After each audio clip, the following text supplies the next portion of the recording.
Marco Pérez doit clairement battre Verstappen pour être le numéro 1 chez Red Bull. Red Bull n'exclut pas le Mexicain dans la course au titre. Il peut devenir champion du monde.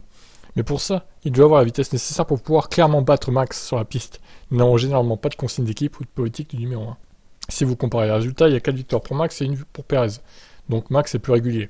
En termes de vitesse absolue, c'est Max qui domine, mais nous verrons comment ça évolue. L'Autrichien explique pourquoi Red Bull a justement appliqué une consigne en Espagne. On a dit à Checo de laisser passer Max dès que possible car il avait une chance de gagner. Ils étaient sur 2 stratégies de pneus complètement différentes et celle de Max a mieux fonctionné. Il s'agissait de la victoire et des points de l'équipe.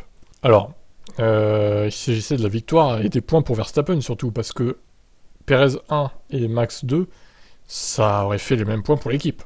On est d'accord là-dessus, hein, quand même. C'est un faux argument ça. Et Marco justifie la performance décevante de Verstappen à Monaco.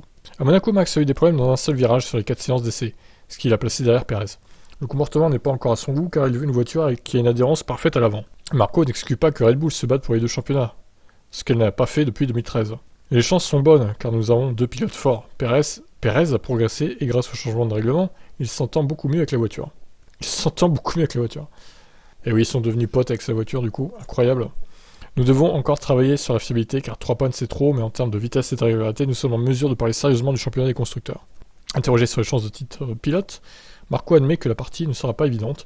Je vois actuellement Leclerc comme notre plus solide compétiteur. Bravo, bien vu, Helmut. Mais non, on rappelle que Ferrari ne joue pas le titre. Ils veulent seulement être compétitifs. Cette déclaration est incroyable quand même de Binotto. Mon Dieu quoi.